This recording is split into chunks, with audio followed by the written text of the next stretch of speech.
the problematic element of it is that you need eyeballs on screens. And it doesn't matter if it's lies or addiction or making girls feel bad about themselves. It doesn't matter what it is. They don't care.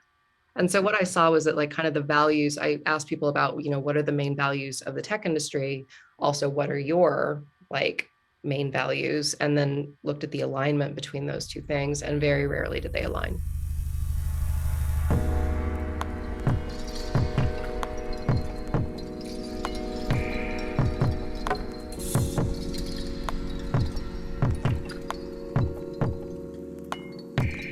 Hello, everyone. My name is Stephen Parton, and you're listening to the Feedback Loop on Singularity Radio, where we keep you up to date on the latest technological trends and how they're impacting the transformation of consciousness and culture.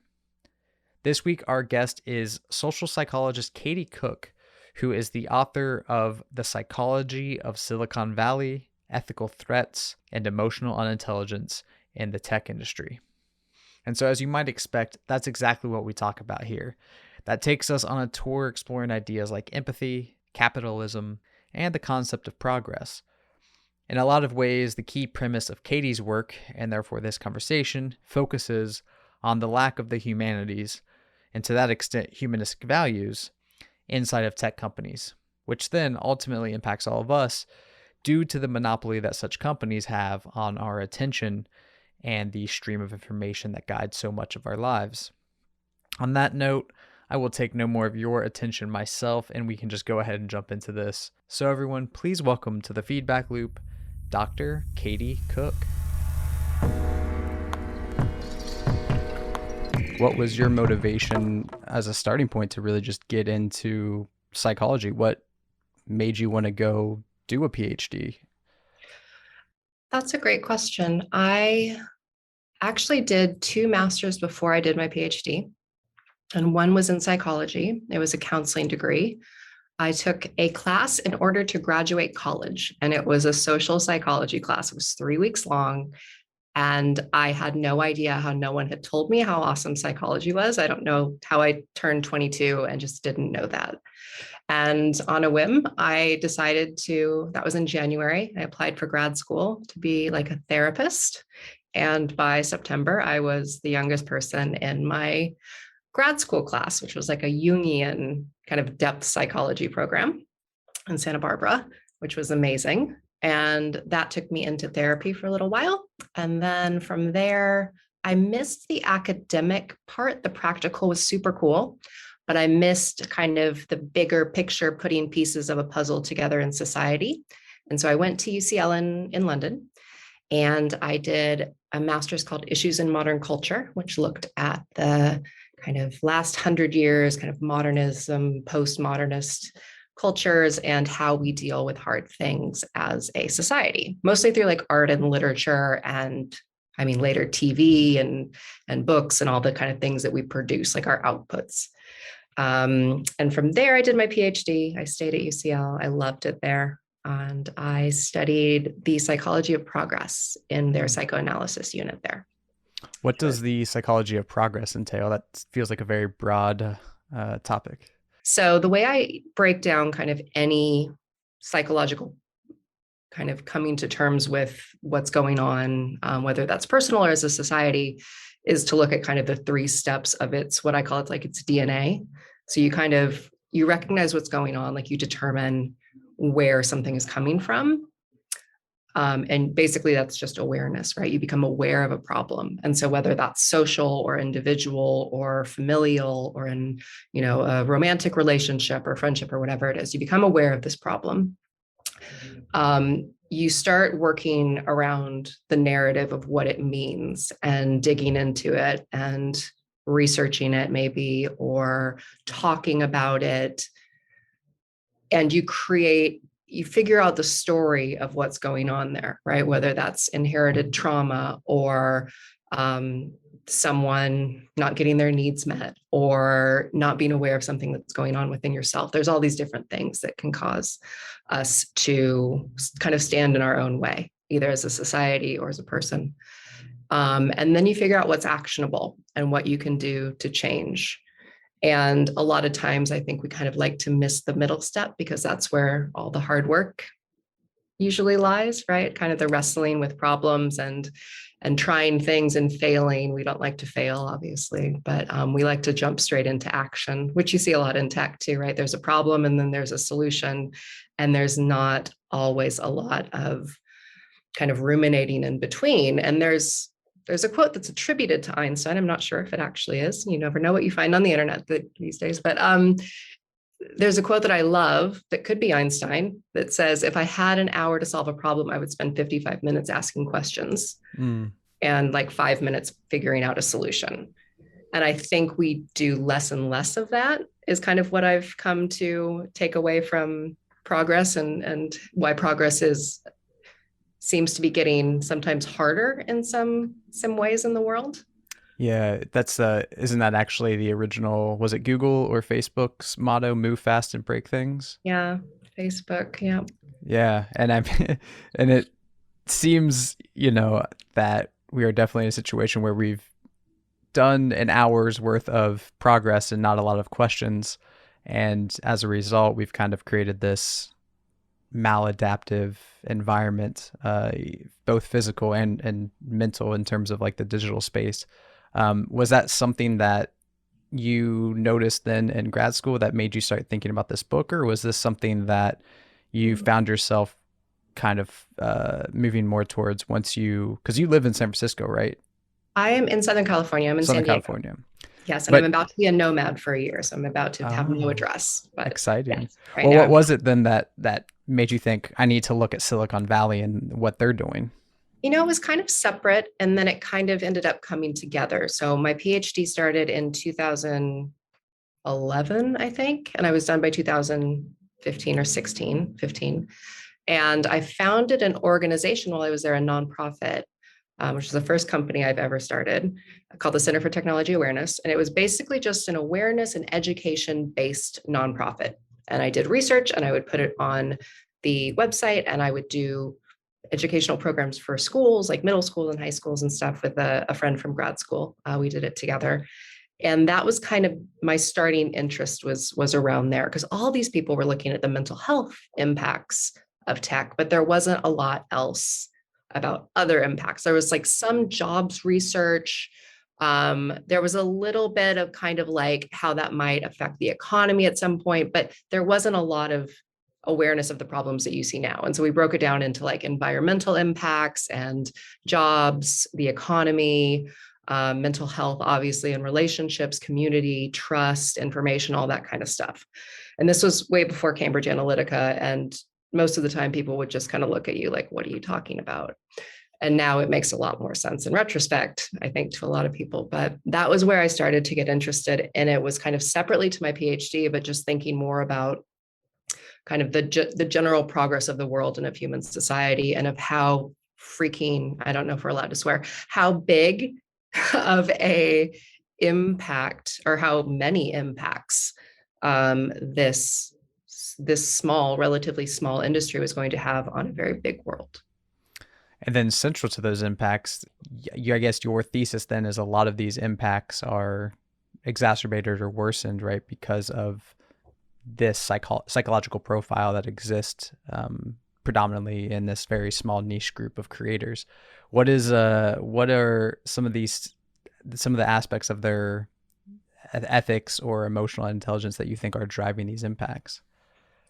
Okay, first of all, that's the best summary anyone's ever done of my book, including me. So I'll take cannot it. wait to memorize that. That was my elevator pitch. Thank you. I could have used that like 3 years ago. So I found, and I interviewed like 251 or 2 people. I forget what my final count was. And what I found was that everyone was lovely. Everyone was super nice, except for one person. So 250 out of 251 were very, very nice. Most of them were men. Most of them were within a certain age range. Most of them were white or Asian. And so my interview pool, and I did some research on this, ended up being pretty reflective of the demographics of the tech industry, and of especially big companies who kind of report their who their employees are and who works for them. And I started thinking about that as I was writing and kind of what that homogeny meant to the industry and what that meant to the problems and kind of, especially like the ethical problems that that creates. And I started thinking about kind of what was missing within that bubble of Silicon Valley. Because when you start looking outside of it, I talked to, tech companies in Europe and tech companies in Asia and Africa, and they were very markedly different in a lot of Mm. ways. So not only kind of the diversity within those companies was better, more inclusive, but the mentality was a lot more kind of embedded in the community, aware of the social problems, and just didn't seem as kind of much of a homogenous small little bubble as when I went to these particularly big companies in the Valley. So it got me thinking what was missing, and what I came up with both through my own research and the research of lots and lots of other people who I quote throughout the book is that there's not a lot of humanities Mm. education in terms of the background. So in terms of diversity, we also kind of have to think about not just the diversity that you can kind of see, but also things that you can't, right? So socioeconomic backgrounds, educational backgrounds, things like that. And those tended to be pretty homogenous as well. So a lot of founders, especially, came from pretty privileged places. Um, there is a there's a I wish I had done a number of I wish I had asked where people went to school and stuff, because that would have been an interesting kind of sub study. But there were a lot of Harvard graduates, um, especially around the kind of 25 to 35 white male mark that I talked to. And it just became clear that there wasn't a huge awareness of things like philosophy, like psychology, like social sciences, history, even, anything that kind of could have given any kind of foresight or inkling into what could go wrong, rather than just money, progress, growth, acquisitions. It ended up looking a lot like the culture, not as cool maybe, but like a lot like the culture of Wall Street. Mm-hmm. And there's a book by Karen Ho called Liquidated that I read about what Wall Street was like before the crash. And there were a lot of things that really mirrored it, not kind of the alpha maleness, but the focus on money, and as that capital, and that as kind of a prime value that overran everything else. Do you think that that is an issue specifically with, I guess, Silicon Valley and like the tech type people? Or does that maybe come down to capitalism a little bit and its incentives? Because as you're saying that, one of the things I'm hearing when you're talking about profits and stuff, I'm thinking of like the legal obligation that corporations have to their shareholders to make them money. And it's like no matter how uh, humanistic your intentions might be, if you hire people who are asking questions and slowing down profits, you're technically like, I think you might actually be breaking the law by like not supporting your shareholders. But I mean, that seems like a capitalistic issue, not so much maybe like a demographical issue. Yeah, I think that's 100% right. And that actually led me to what I'm about to go do, which is write my second book, which is on the psychology of America. Mm. So that will be a year of traveling and interviews to kind of look at the mental health of the country and relate that back to our, values, our history, our culture, our identity, our, rugged individualism crap, and kind of what matters to us, and why we're failing so much and so miserably in so many ways, like mental health and connection and community and all these things. Um, Safety, kind of Mm. feeling basically safe in the future, which most people don't. Whether that's young people who need jobs or older people who don't know how they're ever going to retire.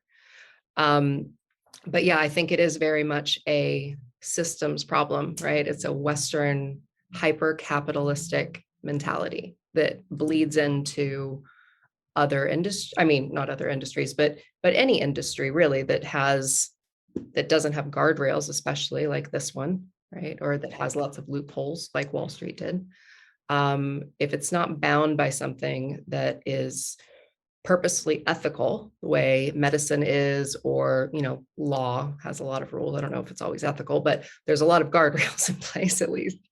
And there aren't any because tech's so new. Like there just aren't any. And so you can get away with whatever you want and you can convince yourself that it's right if you don't have a good grounding in ethics and in empathy and in kind of relationships and what matters to keep a society humming. And a society can't hum and can't keep going when it's increasingly unequal. And so to answer your question, I think, no, it's not just tech. Absolutely not. I think tech is, much like an orange president, like a symptom of something else that's gone terribly, terribly wrong, right? Our values have gone out of whack. Our financial incentives are way out of kilter, and people are suffering because of that. And so tech is obviously the biggest, kind of boldest, baddest example of that, but you can find it lots of other places. Yeah, I think you're really onto something there with the unregulated aspect, because my bachelor's degree was in computer science and software engineering. So I remember specifically one of my ethics classes, ethics of computer science or something. But we were talking about a specific case where a programmer had created a program for a radiation therapy machine in a hospital, and the idea was that people going through cancer treatment, etc., would be exposed to a certain amount of radiation depending on what was inputted into this machine. And the programmer made a mistake, basically, where instead of if you delete the numbers in the field with the delete key, instead of like highlighting it, it kept the previous numbers there. So if somebody entered 30, if somebody came in after that, deleted it, and typed 30, it would do 3,030 units of radiation instead of 30 units of radiation. And it was killing people. And the thing that we were talking about is like people who build bridges and buildings and all of these things have to go through all these licenses and certifications and are held accountable. But the programmer wouldn't be held accountable for that. Nobody's going to hold that programmer accountable because you could argue it's an honest mistake or whatever, but there's also no regulatory body to keep them in check. Right. So there's, I don't know, like there, as you're saying, the unregulated aspect, there is, I feel like that aspect right now, allowing technology to maybe do far more damage than maybe a typical industry might. Yeah, for sure. And you saw that. I mean, you can think about it with, automated vehicles or even software that is aimed at helping people with their mental health. Like where's the line for that? Where do we start saying, well, is that ethical to have a bot help you feel better? Like maybe it's better than nothing, but if you're, suicidal, is that going to do it? Like, should you be going to technology or should you have a qualified person in front of you? And yeah, I agree. It's a super messy line. And I don't know exactly what the answer is, except, I mean, the obvious one is policy, right? If you did have the answer, you would be very well off or very famous. Yeah, so famous. Not though, like even for the policy thing, like if you don't have policymakers who understand this stuff, which obviously we really don't. Like if you've ever watched a Senate hearing, like it's embarrassing. And comic gold. But there's just this huge knowledge gap. And these kids are so, I say kids, these people in this industry are so smart in a way that, I was messing around with my AirPods before we started recording, not able to work them, that most people, even smart people with lots of graduate degrees, don't understand. You say kids and you're jokingly there, but I mean, the age does skew quite young, right? In a lot of these companies. Yeah. Do you remember through your research an average age? Yeah, I have it somewhere in a graph I think I did for like a talk at one point. Microsoft is the oldest. I think the average age there is like 31 or 2, I want to say. And then it goes down from there. So all the average ages at places like Facebook, Google, all the kind of big ones, Twitter, are all quite young. So yeah, there is research on it. It's really fascinating to look at. And then, It's, yeah. I mean, this is what I think. Like, I mean, I tried to be a therapist when I was 25. That's when I went to grad school and got my first internship and tried to be a therapist. And I was too young to do it. And I had to stop for a while and went off to London, came back, like, I'll get my licensure and start doing individual counseling at some point, like in the future, now that I'm like pushing 40. But I had to recognize that I wasn't in a position to be responsible for people in that setting. And I don't think in a lot of industries that don't, force you to sit down and have supervision and self-awareness is kind of built into the practice, that that's something that people even think about or consider. Like, is it cool to put a new graduate who's 22 in a place to, potentially crash cars or overdose people with radiation? And I'm not saying those people were young who did that, but it's a good question to ask. Like, where's the supervision in these places that can cause so much harm? And then what does harm look like too? Like, is it just physical? I think if you look at interviews with Mark Zuckerberg, he's like, well, we're not causing harm. No one's getting hurt, which obviously also a lie. But harm has lots of different meanings, right? You can harm someone by robbing them of the truth, or of withholding information from them. You can harm people in a lot of different ways by dividing their community. Like, there's lots of different definitions by philosophers that you can argue are potentially very valid on the internet these days. And it ripples outward too, right? Like if you find that your technology is making people more depressed, depression is going to lead to, probably like more stress in your life, which is going to lead to a weaker immune system.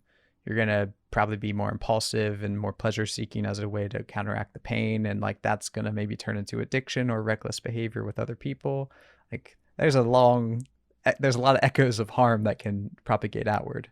Yeah, 100%. Yeah. And that's the thing. Like, if they had you there when they started their company, right, knowing about neurochemicals in the brain like that, and not just the dopamine loop that gets people coming back, which obviously helps the business model, that would be potentially considered and built into the platform, maybe.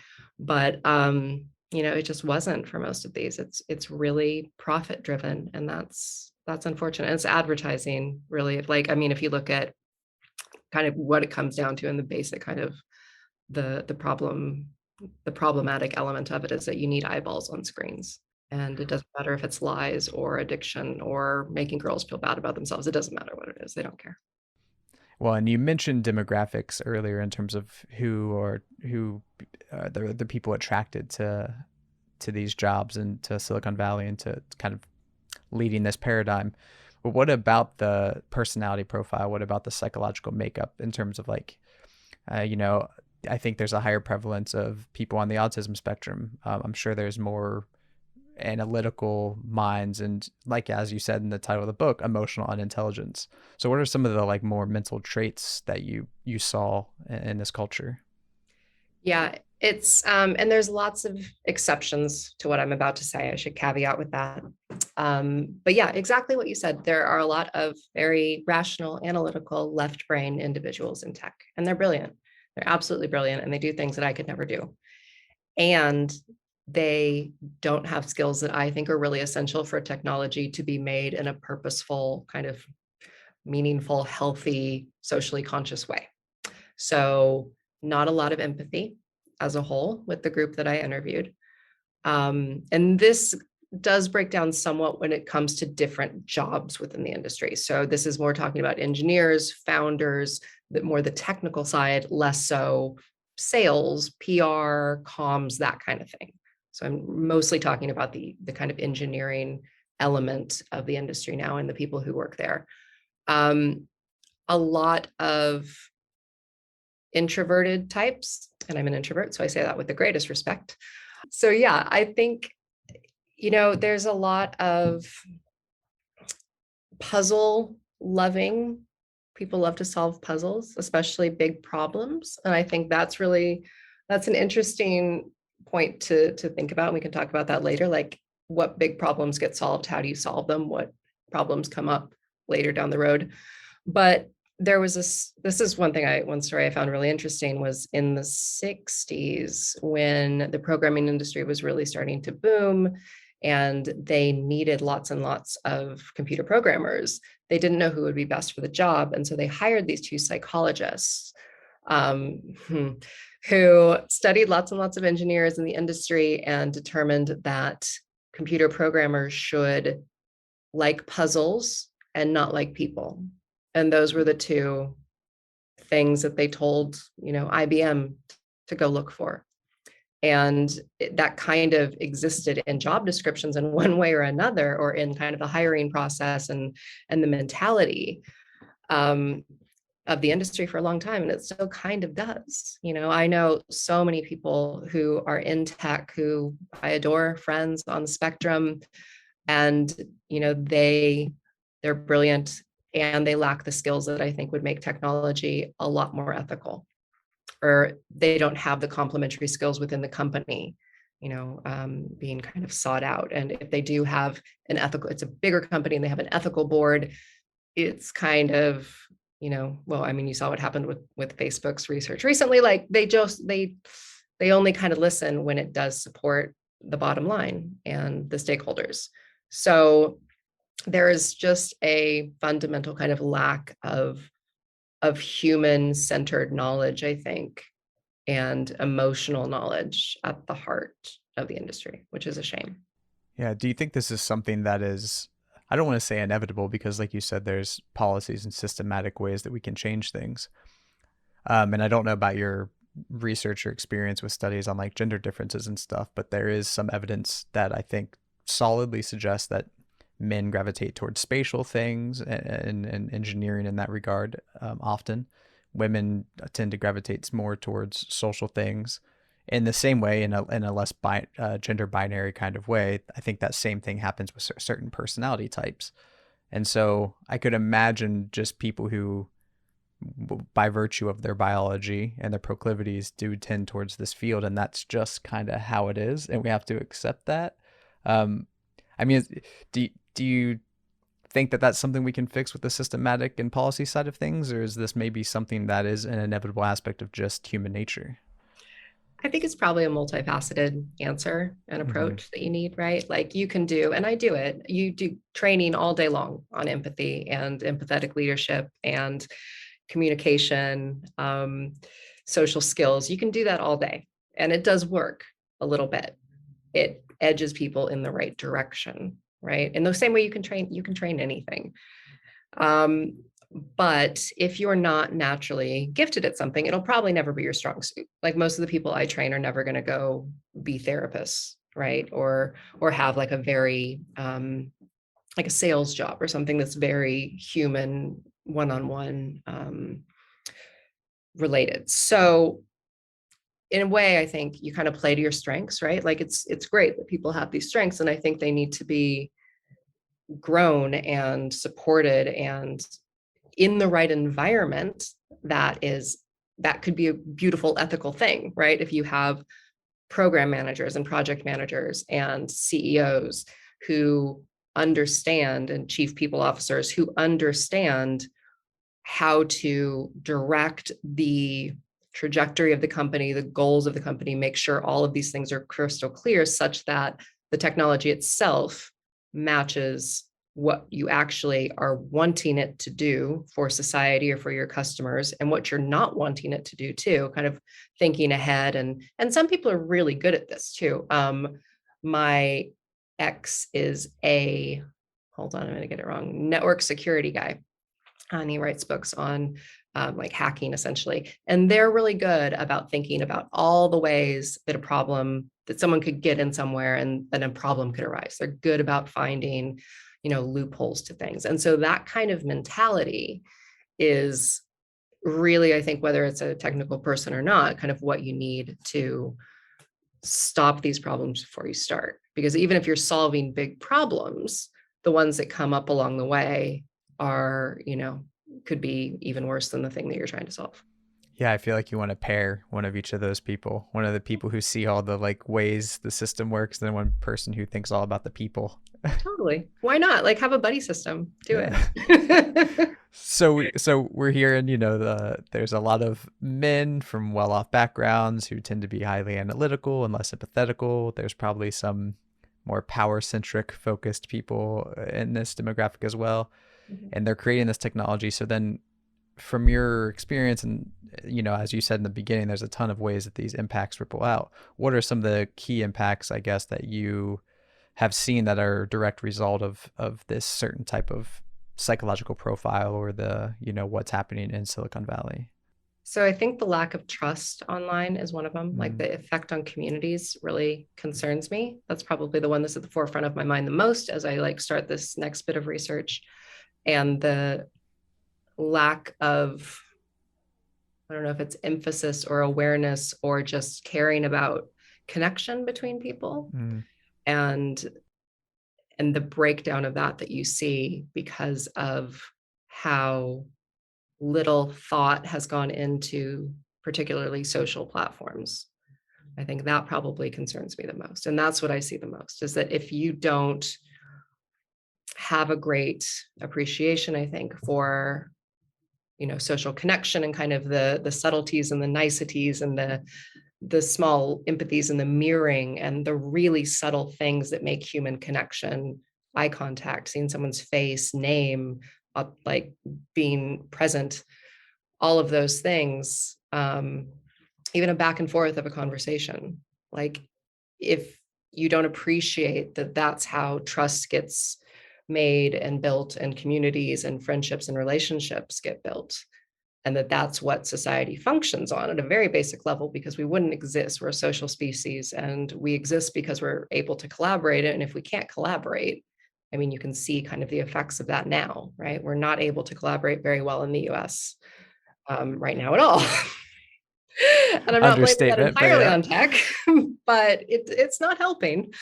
So I think that part bothers me probably the most. Well, and to that point, I mean, that leads to another really good question, I guess. Kind of asked it before, but I'll kind of reiterate it. There seems to be a natural proclivity here towards outrage, towards tribalism, towards kind of, oxytocin comes in and it's the cuddle hormone and love hormone, everyone says, but also it is a thing that makes us more xenophobic, because as we increase our in group, we increase our out group. Mm. And if certainly technology is a vehicle that is probably exacerbating things. So despite maybe Facebook's most recent whistleblowing, and the choices they've made there, if an algorithm is meant to show you things that people do most, and the things that we do most are get outraged and be xenophobic, is that the tech's fault that we're outraged and xenophobic all the time, or is that a mirror on the human condition? You don't, it's technology is neutral essentially at the end of the day, right? It's a box and gears and wires, and it's not human, at least not yet, and you can't blame it for anything. And I don't think blame is a particularly useful concept anyway. But when you think about solving problems, I think more about, or fixing systems, I think more about fixing people or organizations or, larger systems or societies. And that means you're working with people and you're fixing people, and you're fixing is the wrong word. My therapist would hate that I'm saying that. That you're working to, progress and heal people. Because if people don't have, let's take a very basic example. So if someone grows up in a house where there's not a lot of focus on emotions, very analytical, you go to college, you get your degree, you get a job, no one talks about, how you feel about it. That's just the way it is. You go, you get your job, you do your thing, you're on the straight and narrow, and you're doing your job, and you don't then have this appreciation, no matter how you're feeling, for what happens down the road, the thing that you're creating, how that makes people feel, because that's never been part of your life, right? And so that's not a blame. It's not a case of blaming someone. That's just, if we don't appreciate the people who are making these technologies and where they come from and how they feel and or not feel, and how they behave and think and what motivates them and their coping mechanisms and all these different things, the myths they believe, we're not going to have a good appreciation for how the products get to where they are. So you don't really care about the products, you care about the people who make them. And so that was why this topic was so interesting to me, because no one else had looked at least in depth, any more than kind of an article, at the psychology of the industry. And so to see it firsthand and to see kind of, the kindness, but also the lack of empathy just right in your face, was really startling. And it took me aback. It was worse than I thought. The sexism was worse than I thought. The women that I talked to had stories that I wish I could unhear. Um, Everything was worse than I thought. But when we talk about, I guess, the people creating this technology, there's a lot of animosity that we have towards them because we're like, you're ripping apart society. But as I'm hearing you talk, and I'm trying to, put on my empathetic hat here, I can't help but think the kid, the person who's creating that technology was the kid who was maybe neglected at home 20, 30 years ago. And maybe what we need to figure out a way to do is like show empathy and love and kindness to the people making this stuff so they feel safer in a way that they want to help people rather than hurt people or exploit them. I mean, is that an idea that you think is important, is to like see that the people doing this are also people who are hurting? Mhm. 100%. Yeah. I have a course that I've made. It's like an e-learning that's emotional intelligence. It's called Hacking Emotional Intelligence because it's aimed specifically at the tech industry. And it's made to kind of introduce these topics in a really kind of accessible way, because if you've never seen them before, you're not gonna, be able to sit down and talk about how you feel with someone necessarily right away, because you might not know. And so it dials it back a few notches really to kind of the basics. And I think you have to have, like you said, just a lot of empathy. And it's the same with, I mean, not the same, but it's similar with, say, a bully, right? Like you have to show empathy, I think, and love and unconditional kind of positive regard for the people who are hurting and therefore hurting others. Otherwise, if you don't, that person's just going to keep rolling on and hurting other people. And you're just then putting out fires for the kids who are hurt as a result. So if you go to the source of the technology, you might find some places where there's a little bit of room to help people, and therefore then to help kind of products in the industry. And what I noticed when I was there spending time there, I was flying back mostly between London and San Francisco, was that when people would get burnt out or super stressed or not know necessarily how to handle their emotions in tech, they would have a physical reaction. Something physical would go wrong. And so it was a little bit of a different reaction than a lot of people would be able to kind of notice. But they almost kind of burn out or get so stressed or whatever until they break, because they just don't have necessarily that ability to get in touch with what's going on inside them in an emotional way. Mm-hmm. And you said, for instance, your ex worked in tech and you're between London and San Francisco, which obviously tons of tech. So what was the reaction of peers and the people you were maybe interviewing when they kind of realized what you were doing and some of the thoughts that you were uncovering? Like, did they kind of have a denial at first? Were they open to it? Did they say, yes, I see it too? I think what's interesting is I think almost everyone in tech kind of sees the social problems that I was really interested in. And so the purpose of the book, so it's divided into three sections. The first looks at the psychology of the industry. And the second section looks at kind of the impact, like the major impacts as I see them that are kind of going on because of tech, right? So things like, or that are being driven by tech. So economic employment, job changes or employment changes because of skill gaps and things like that, mental health, relationships, community, all this stuff, misinformation. And they all saw that. They got that. It was like everyone was pretty much on the same page. But I think what is kind of maybe lacking or like not being put together is maybe their kind of small role in it. So tech people tend to be a lot more detail oriented, don't always see kind of the big picture and systems and how pieces of a larger system, I think, work together. Which is why, you can't, you know, appreciate, I think, how all the things that make a society run and hum and move forward if you don't see your piece in the kind of trajectory of that. And so they didn't see always necessarily the connection and the part they played. So you would hear them talk about these problems and then in the same breath or the next minute say, oh, like if this law passes and we have to, hire gig workers as employees, we have a solution to that already in place. So don't worry, like we're not worried about that. And so to answer your question, like I don't think they were ever, I only had a couple people call me and ask me to delete our interviews. And that was more because they were worried about getting in trouble with work and their companies, even though they were anonymous interviews. So most people were pretty supportive and saw kind of the issues as they were going on. Yeah, it feels like as you're saying that, then that it is more of like a policy thing, because it sounds like they were saying, until the government starts doing things, we just feel helpless, or like we're going to wash our hands, or maybe decisions are out of our control. Yeah.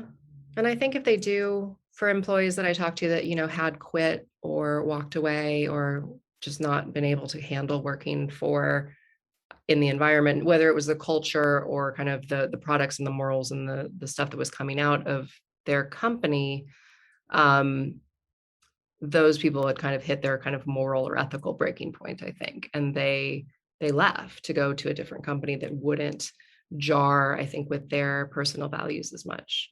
And so what I saw was that like kind of the values, I asked people about, what are the main values of the tech industry? Also, what are your like main values? And then looked at the alignment between those two things. And very rarely did they align. Yeah, what about the economic aspect you touched on before, the disparity and stuff? How does that play into this, or how is this impacted? So I should probably start by saying I'm not an economist. Fair. Not even a little bit. But what you see at a very basic way in tech, I think the Forbes 100 richest or something people came out the other day, and they're all CEOs and tech entrepreneurs. And you get these, crazy valuations that for a lot of people don't make sense for companies that have never made a profit. And this money almost doesn't seem real, right? And the money that you can get to start a company that, from a VC that, will probably fail, it's not reflective of real life and real people's experience. And so, excuse me, the economy that kind of exists within Silicon Valley is very, very different than what most people recognize as a kind of normal functioning economy. And so in that way, it seems to kind of exist, A, in this bubble, and B, not really be based in reality. And so you see people getting very, very rich, being acquired for millions, tens of millions of dollars with a company that's never had a customer. And how does that happen? Like, is that right? Is that normal? Is that good?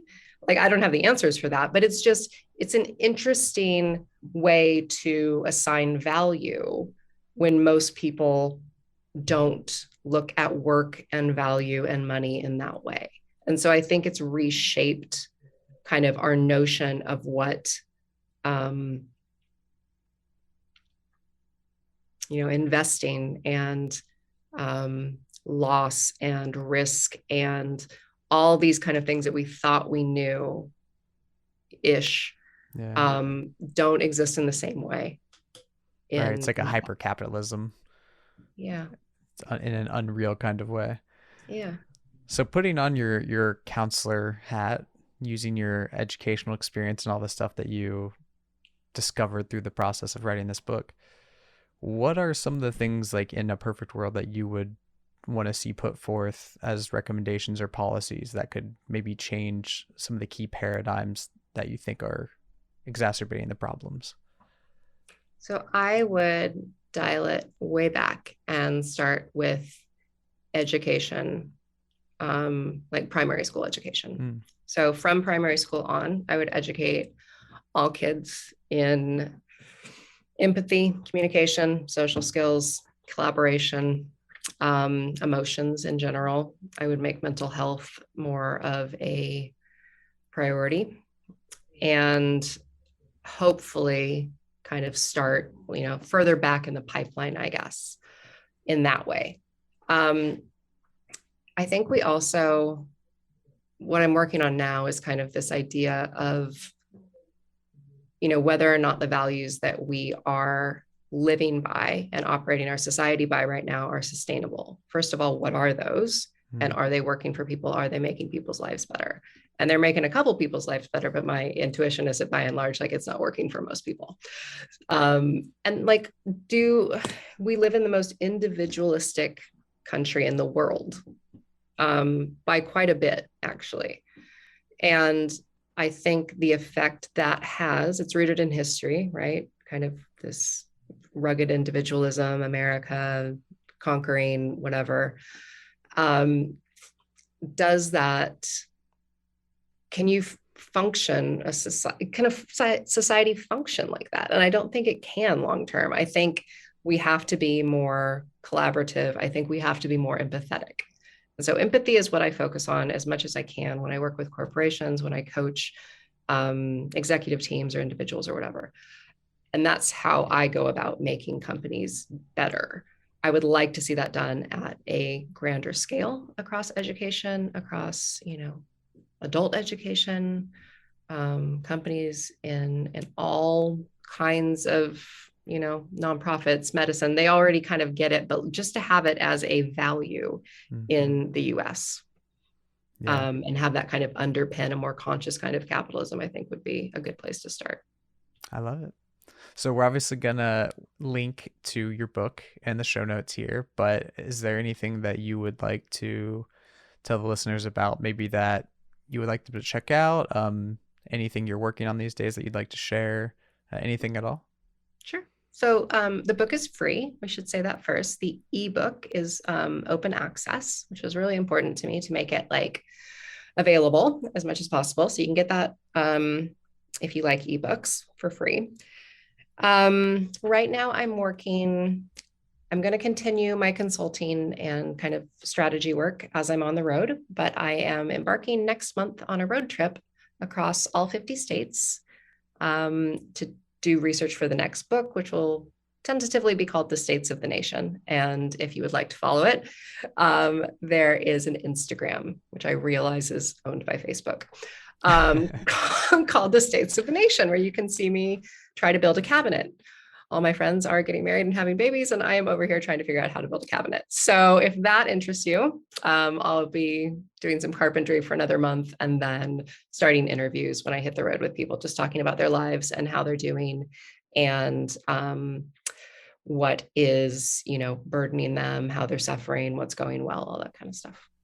Perfect. Katy, thank you so much for taking the time and for having this conversation with me. Thanks, Stephen. It was really fun.